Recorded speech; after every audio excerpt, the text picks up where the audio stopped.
et sa justice sont indissociables. On ne peut pas parler de l'amour de Dieu sans parler de sa justice. Parce que Dieu est juste. Et il a dit que le juste vivra par la foi. Si tu veux que Dieu s'épanouisse dans ta vie quotidienne, parce que c'est le bon plaisir de son esprit de s'épanouir en toi, il faut le plus rapidement possible que tu pries pour que Dieu t'enseigne son langage et transforme ta vie de manière à ce que de plus en plus sa justice, nous devons être imprégnés en fait. C'est comme une éponge remplie d'eau. Si elle sèche, elle rétrécit. Comparons notre cœur à une éponge. Si ce n'est pas la justice de Dieu, c'est comme des lieux arides. Il n'y a pas d'abondance, il n'y a pas d'irrigation. Nous sommes dans le péché, de la fornication, de la masturbation, du mensonge. Nous sommes rancuniers, nous sommes menteurs, nous sommes ivrognes. Il y a tellement de choses que le Seigneur nous reproche. Vous savez, tout à l'heure, j'étais dans Galates 5. Je lisais Galates chapitre 5. Vous savez, lorsqu'on parle de transformation dans la Bible, c'est parce que Dieu met un point d'honneur à nous transformer. J'ai très souvent lu Galates 5, 22. Mais lorsque tu lis Galates 5 à partir du verset 19, on te parle des œuvres de la chair. Et on te parle de ce que nous sommes, êtres humains, normalement constitués. C'est-à-dire que nous le voulions ou non, les œuvres de notre chair témoignent contre nous. C'est-à-dire que quand bien même tu n'as pas de mauvaises intentions, mais par nature, ton corps est exercé à faire du mal. Et Dieu dit, dans ce livre de Galates chapitre 5, que parmi ces œuvres de la chair, il y a l'idolâtrie, il y a la sorcellerie, il y a les animosités, entre autres. Le racisme, la haine. Je peux dire que, en mon âme et conscience, je suis par nature un sorcier. Pourtant, je n'ai jamais été voir un marabout, ni même un médium. Je sais qu'en Europe, c'est la mode. Ma propre mère est allée voir un médium. Vous savez pourquoi? Parce que c'est facile d'aller voir un marabout. Vous savez pourquoi c'est facile? Parce que le marabout ne te demandera jamais d'abandonner ton péché. Tu préfères vivre dans le péché. Il n'y a pas les maux de tête, ça ne fait pas mal. Ça passe en douceur. Mais le problème, c'est que tu ne seras jamais véritablement comblé sans la paix du cœur que procure le Seigneur. Lorsqu'on parle de la justice de Dieu, on parle de ses promesses, de ses décrets, de ses déclarations, des choses pour lesquelles nous sommes sûrs, que nous pouvons avoir confiance, que nous verrons leur accomplissement. Vous savez, accomplissement, c'est... On nous parle de mesure, en fait. C'est-à-dire que Dieu va ajouter, jusqu'à ce que vous soyez prêts. Vous savez, le but, c'est de le voir.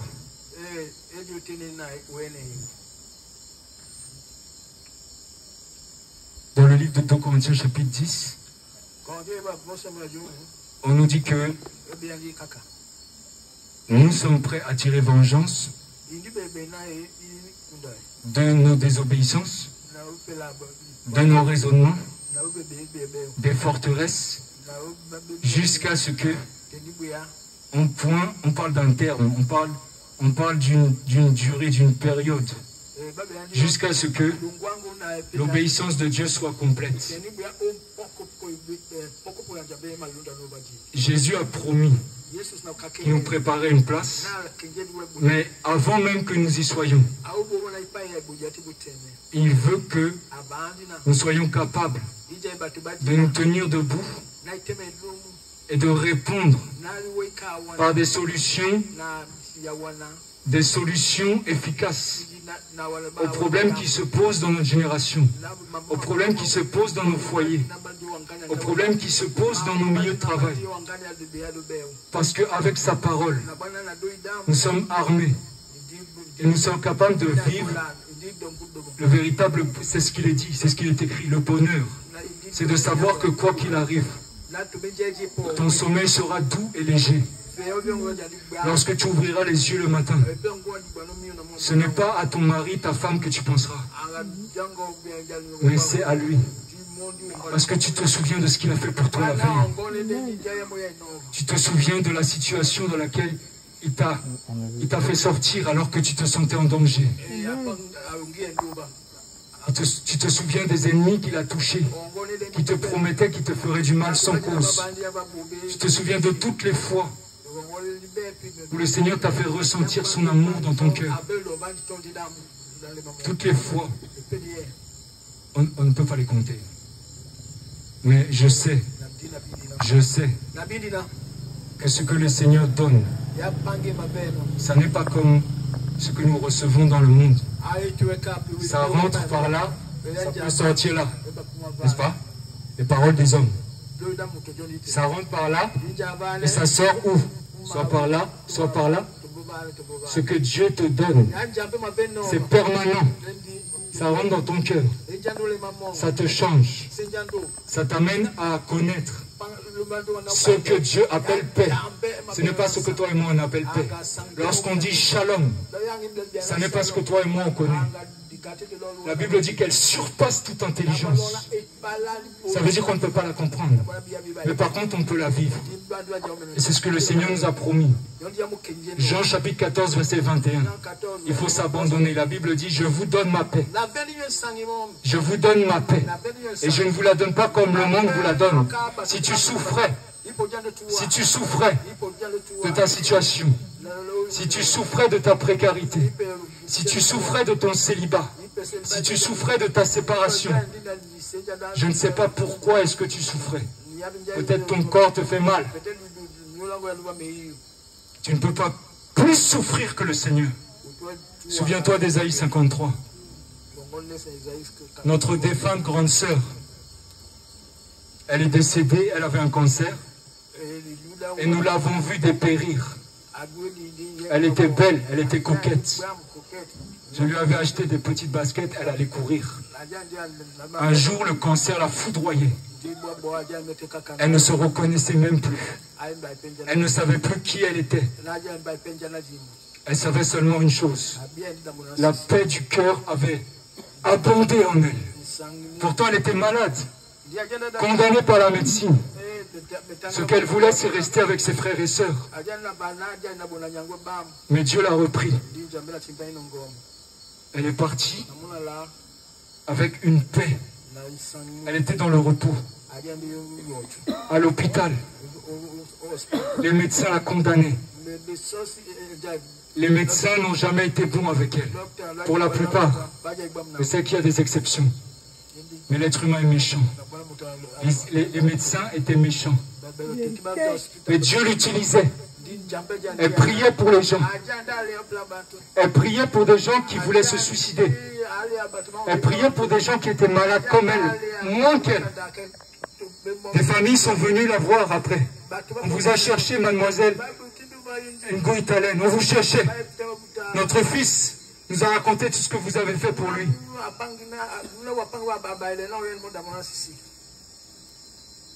Je veux dire qu'il n'y a pas une situation qui puisse dépasser la paix que le Seigneur t'a promis. Si aujourd'hui tu ne vis pas cette paix, si aujourd'hui tu n'as pas expérimenté son amour, Si aujourd'hui ta foi chrétienne est légère, Jésus a dit, celui qui m'aime garde mes commandements. Mais celui qui ne m'aime pas ne garde pas mes commandements. S'il y a des choses dans ton cœur que tu peux encore te reprocher, la conscience est un très bon indicateur de la justice. Nous n'avons plus beaucoup de temps. Le temps passe vite. Nous vieillissons. Les cheveux blancs poussent sur nos têtes. La mort nous guette. Nous allons mourir. Aujourd'hui, on regarde les tombes comme celle-ci. On se dit, je suis encore jeune. Mais rien ne nous dit que demain, nous ne serons pas comme ces défunts-là. En 2025, en 2026, 2027. C'est pourquoi, aujourd'hui, je veux vous encourager. Vous savez, avant, j'avais une mauvaise image de la famille. Parce que j'ai grandi en France. Et en France, il y a plus de divorces que de mariages chaque année.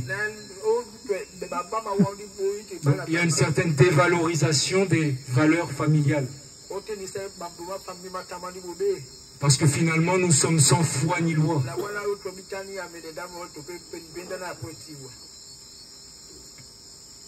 Les gens se disent oui devant monsieur le maire avec des promesses.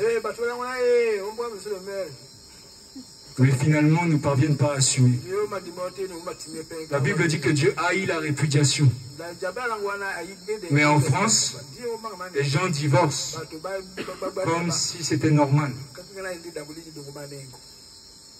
De ce fait, j'ai grandi avec cette notion-là que finalement, je n'étais pas obligé de me marier.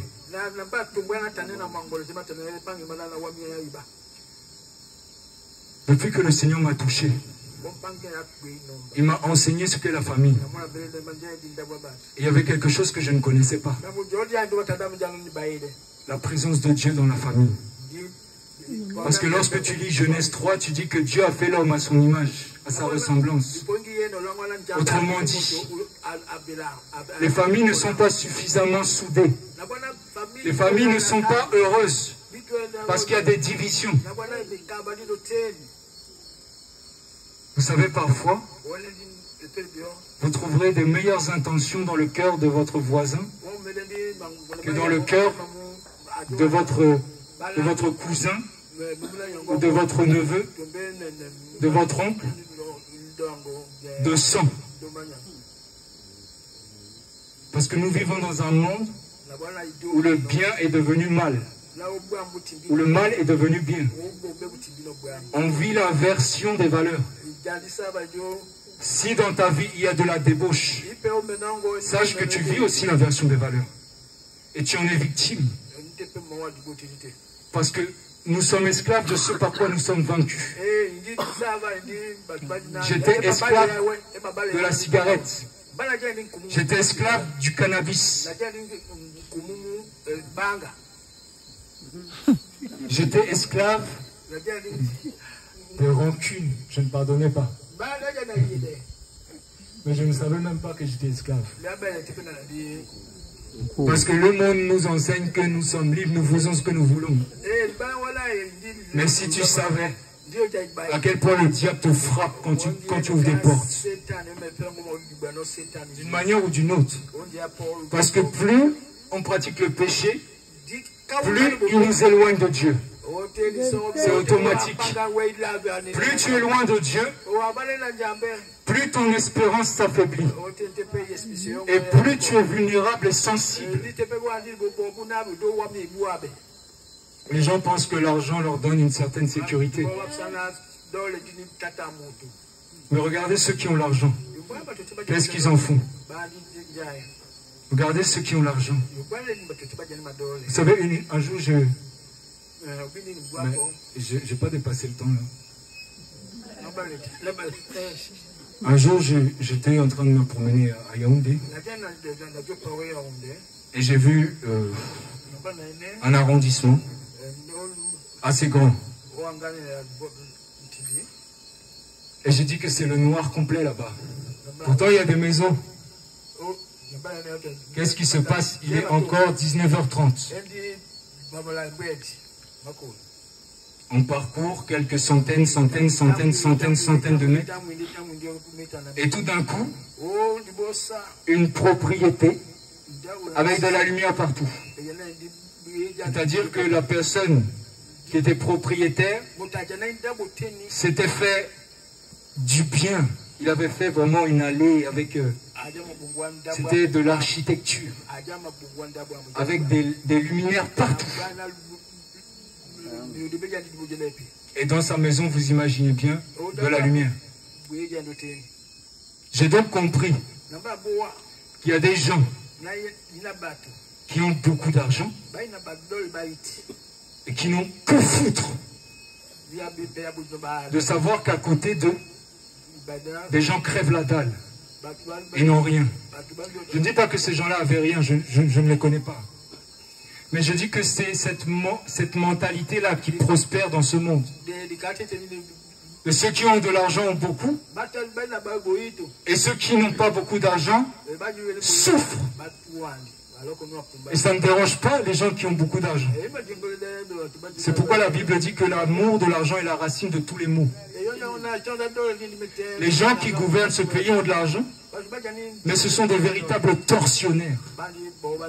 Ils laissent les gens mourir sur vos routes. Ça ne leur fait ni chaud ni froid de savoir qu'il y a des décès. Ce n'est pas le problème qu'ils n'ont pas d'argent. Parce que l'argent public, ils savent où aller chercher. Ce n'est pas leur problème. Ça ne les intéresse pas. Parce que le diable a complètement mis les ténèbres dans leur cœur. Ils ne voient rien du tout. Tout ce qui les intéresse, c'est leur ventre. Vous savez, j'ai entendu un témoignage d'un grand frère. Et il me disait que quand il est allé à Yaoundé, il est allé visiter les anciens bâtiments de la présidence. Donc ils ne sont plus occupés à l'heure actuelle. Mais on y a mis des musées. Un patrimoine culturel du Cameroun. Et lorsqu'il m'a expliqué ce qu'il y a vu, vous savez, les gens s'amusent. Mais lorsque tu as du discernement, tu sais ce qui est mauvais, ce qui est bon. Et tu t'aperçois que d'année en année, la présidence a fait des rituels avec des démons. A fait des pactes avec des démons. Vous savez, un tiers d'anges a quitté le ciel. Mais c'est plus que nos milliards d'habitants qu'il y a ici.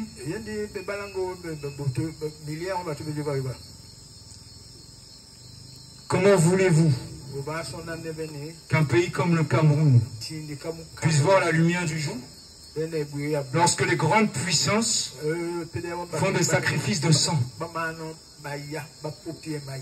Dans le livre de Lamentation, chapitre 4, verset 32, si je ne me trompe, il est écrit que les prêtres de Yahweh s'étaient livrés à la prostitution. Ils avaient souillé leurs mains de sang, ce qui avait eu pour conséquence de laisser le diable entrer dans Jérusalem. De la même manière, si le président de ton pays ou si les ministres de ton pays sont dans les sectes, sont dans la haute sorcellerie, et que toi, tu n'as pas la crainte de Dieu dans ton cœur. On dit les aveugles conduisent qui? Les autres aveugles. On pense qu'on est heureux parce qu'on mange à notre faim, parce qu'on séjourne dans des hôtels, parce qu'on est bronzé, parce qu'on porte des lunettes Ray-Ban. Mais c'est pas ça le bonheur en fait. Et je l'ai compris. Parce que quand j'ai donné ma vie à Jésus, le Seigneur m'a... Vous savez, je vais arrêter bientôt. Quand j'ai donné ma vie à Jésus-Christ, en 2014, le Saint-Esprit est venu il est venu et il m'a ouvert le cœur en fait, comme une opération chirurgicale. Et anesthésie locale, pas générale, j'avais les yeux ouverts. Et dans l'esprit, je voyais ce cœur comme un livre ouvert. Et je vous assure que dans ce cœur-là, j'ai vu beaucoup de péchés.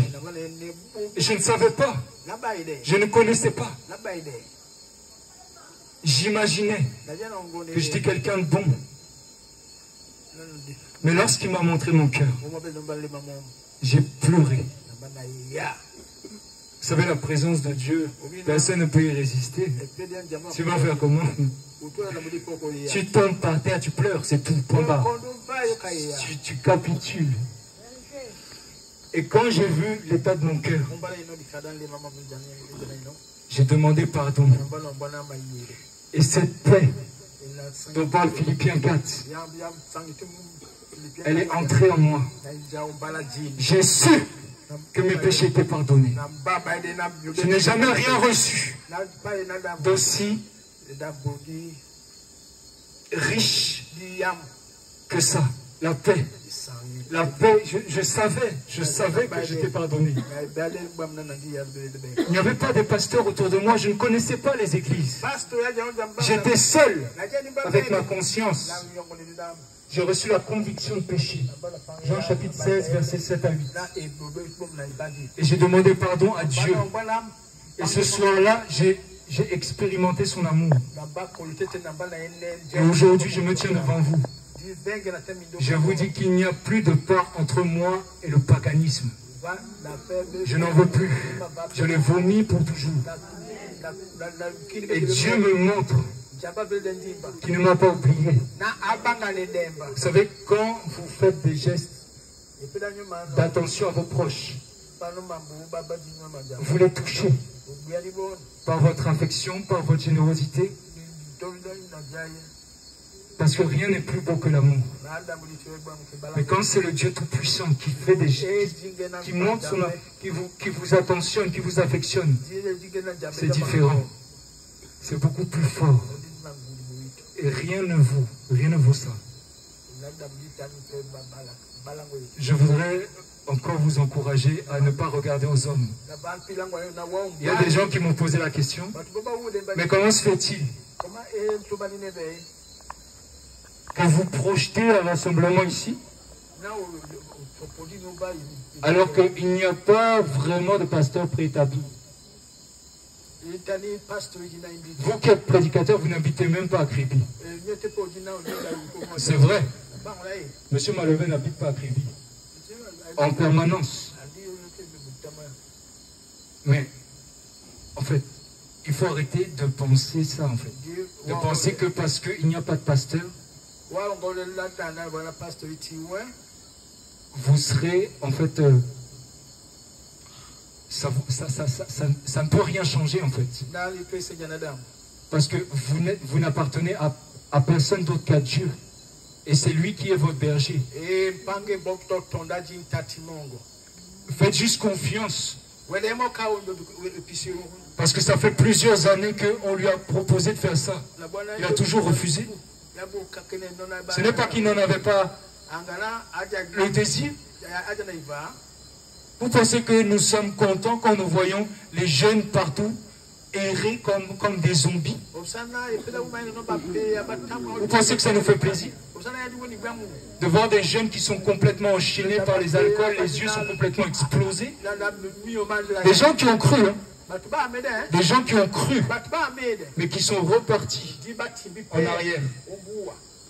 Et je suis triste en fait, parce que je comprends à quel point le diable prend possession des hommes. Nous sommes des victimes. Tout ça pourquoi? Parce que nous n'avons pas reçu l'amour de la vérité. Quand tu lis ta Bible, il n'y a même pas, je ne sais pas, c'est difficile pour toi de... Je vous en prie.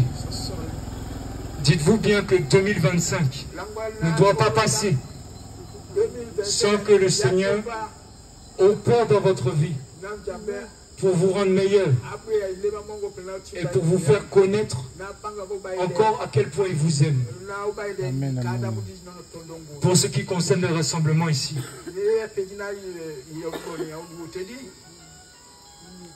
le Seigneur va faire tout ce qu'il va vouloir. Mais ça ne dépend pas des hommes. C'est vrai que nous avons de bonnes propositions à faire. Mais c'est le Seigneur qui a le dernier mot. Si vous avez cette humilité, cette ferveur dans la prière, pour voir cette œuvre grandir, ça ne marcherait pas si chacun est de son côté.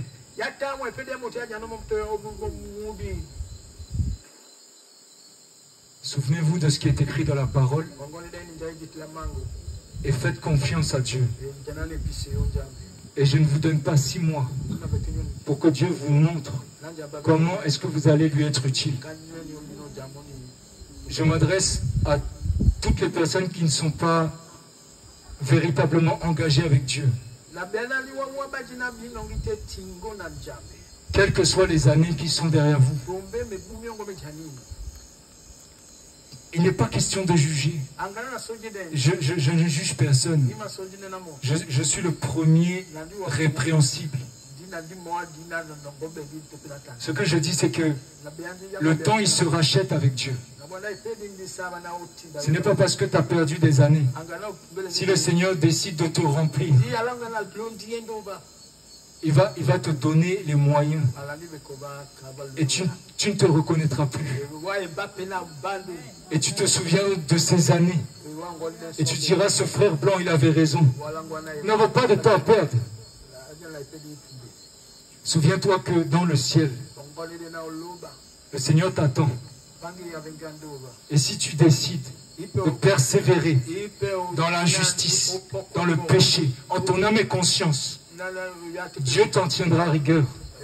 Parce que tu as entendu la vérité. Mais il ne te rejettera jamais. Malgré, il t'attend. Dieu est patient. Dieu est patient. Il n'y a que la mort physique qui peut nous séparer de lui. Tant que tu as encore le souffle dans tes narines, tu peux encore te repentir comme le brigand sur la croix. Il a dit, Jésus, souviens-toi de moi quand tu viendras dans ton règne. Il était crucifié. Jésus a dit, en vérité, je te le dis, aujourd'hui tu seras avec moi dans le paradis. Cet homme, il est décédé, crucifié. Combien de temps il est resté à vivre? Mais il a reçu cette paix. Mais lui, il n'est pas descendu de la croix. Qu'est-ce qu'il a fait pour Dieu? Parce que si tu n'es pas rempli du Saint-Esprit, si tu n'es pas qualifié, si tu n'es pas purifié, tu ne serviras pas. On ne sert pas Dieu avec la chair. Dieu ne peut pas mettre de son esprit dans ta vie.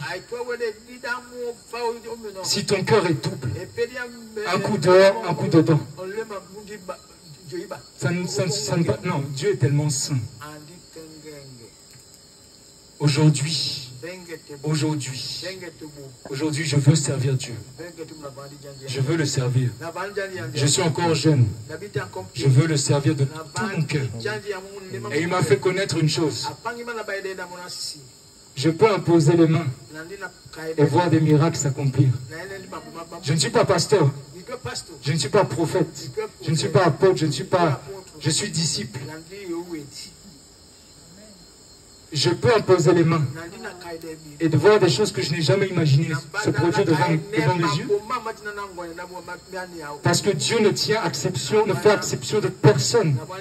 Qui que tu sois, s'il voit dans ton cœur que sa justice peut devenir la tienne, il va t'utiliser et il va te rendre fécond. Il va guérir ton cœur et il va restaurer. Il va réparer ta vie, comme la sœur plus chérie, qui parle de ce qu'elle a traversé.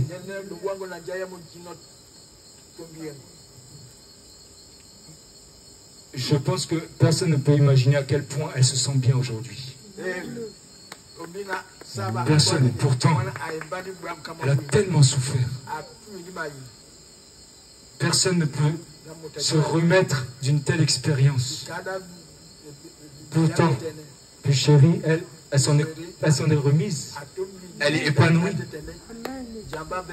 Combien d'exemples sont comme ça? C'est cette paix-là. Je veux que cette paix, Dieu nous la procure, parce que nous avons besoin. Les temps vont devenir de plus en plus difficiles. Les taux se resserrent. Les taux se resserrent.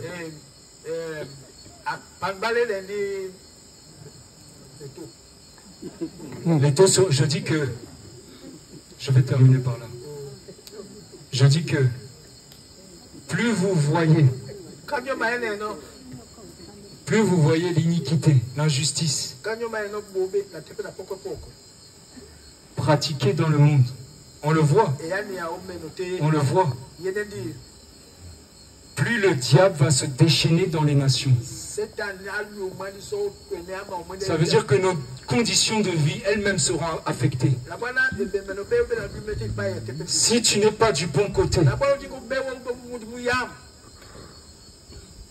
tu seras désemparé. Quel que soit ton niveau de vie à l'heure actuelle. Peut-être que tu as des économies de côté. Mais bientôt, les gens qui n'ont pas le Seigneur vont souffrir encore davantage. Je vous le promets parce que c'est des choses qui sont écrites dans la Bible. Et je voudrais que nous soyons épargnés en fait. Parce que nous n'avons pas cru à un Dieu mort qui est figé sur une statuette. Il veut venir, il veut regagner notre vie. Il veut nous faire du bien. Je vous encourage. Je prie le Seigneur que vraiment, en ce jour, nous puissions prendre l'engagement de prier avec persévérance pour comprendre ce que notre papa peut attendre de nous. Parce que c'est tout ce qui doit nous intéresser. Si tu connais ce que le Seigneur attend de toi, ton bonheur n'est plus loin. Le véritable bonheur, celui que tu vivras de manière permanente. Il y a des gens qui pensent qu'ils ont le succès, mais le succès, du jour à un autre, ils le perdent. Dieu veut le succès durable pour chacune de nos vies. Il ne veut pas que nous soyons dans le désarroi. C'est normal de pleurer, mais tu dois aussi savoir sécher tes larmes. Parce que le Saint-Esprit a mis en toi l'assurance qui ne te rendra jamais compte.